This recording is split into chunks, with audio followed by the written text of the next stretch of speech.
मुझे पता था मैं धंधा चलाना जानता हूँ।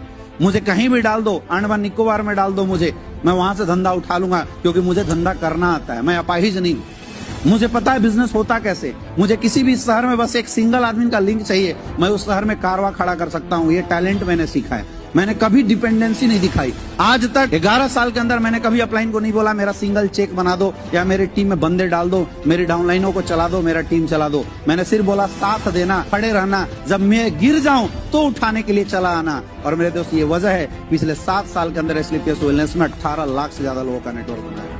मुझे